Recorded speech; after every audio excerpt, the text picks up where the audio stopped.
નમસ્કાર વાલા વિદ્યાર્થી મિત્રો, હું કનુભાઈ ગુરુજી આપ સૌનું હાર્દિક સ્વાગત કરું છું. વિદ્યાર્થી મિત્રો, આજે આપણે પ્રકરણ 11 વર્તુળ સંબંધિત ક્ષેત્રફળ એનું ઉદાહરણ 1 શીખીશું.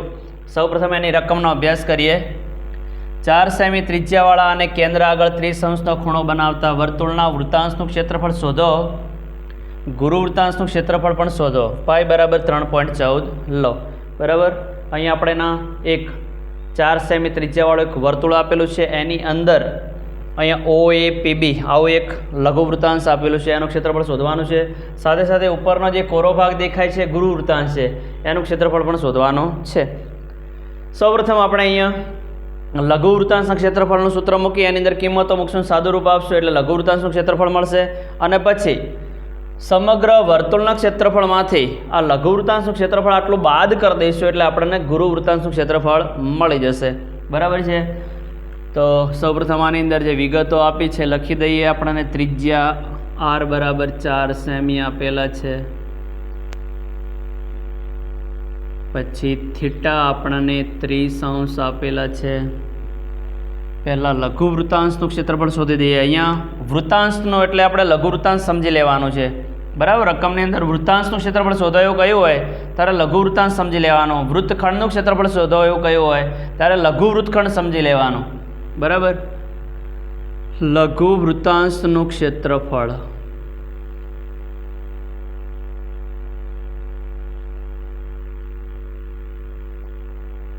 બરાબર થીટા ભાગ્યા 360 ગુણ્યા પાઈ આર વર્ગ. તમે પાઈ આર વર્ગ થીટા ભાગ્યા 360 આમ પણ લખી શકો. હવે પહેલાં કિંમતો મૂકી દઈએ બધી. તો અહીંયા બરાબર નીચે બરાબર કરીને આડી લાઈન પહેલી ખેંચી દઈશું.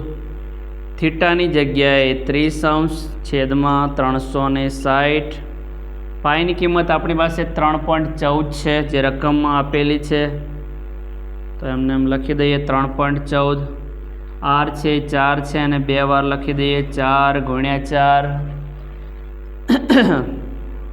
અહીંયા 0 0 ઉડશે. 12 તરી 36 3 3 ઉડશે.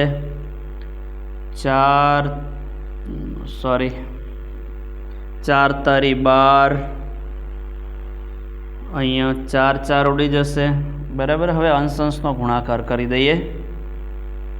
તો અંશનો ગુણાકાર આપણને 3.14 ગુણ્યા 4 કરીએ તો 4 4 16, 16નો છગડો વધીએ 1 4 1 4, 4 ને 1 5 અને 4 તરી 12. પોઈન્ટ પછી 2 અંક છે, જમણી બાજુથી 2 અંક કાપી દો, છેદની અંદર 3.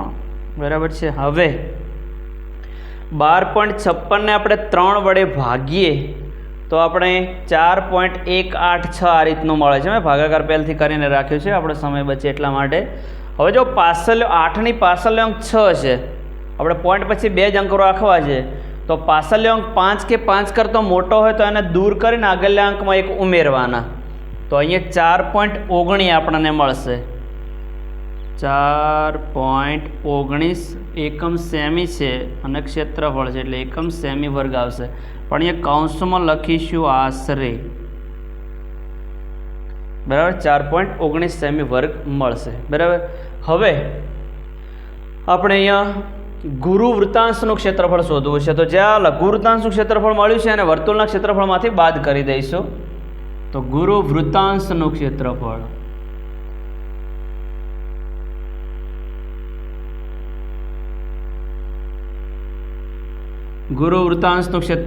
બરાબર પાઈ આર વર્ગ માઇનસ લઘુ વૃત્તાંશનું ક્ષેત્રફળ.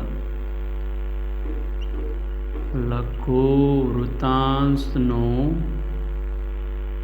ક્ષેત્રફળ. હવે આપણે વર્તુળનું ક્ષેત્રફળ સૌપ્રથમ મેળવી લઈએ. તો પાઈની જગ્યાએ 3.14 ગુણ્યા આર આપણી પાસે 4 છે, તો આર વર્ગ છે એટલે 2 વાર લખી દઈએ 4 ગુણ્યા 4. લઘુ વૃત્તાંશનું ક્ષેત્રફળ આપણે શોધેલું પડ્યું છે 4.19, તો એ 4.19 લખી દઈએ. બરાબર, હવે 3.14 ગુણ્યા 4 4 16. બરાબર, 3.14 ગુણ્યા 16 કરીએ 50.24 આવે. 50.24 માઇનસ 4.19. બરાબર છે. હવે 50 50.24માંથી અથવા 50.24માંથી 4.19 બાદ કરો એટલે 46.05 આવે. 46.05 સેમી સ્ક્વેર, બરાબર છે.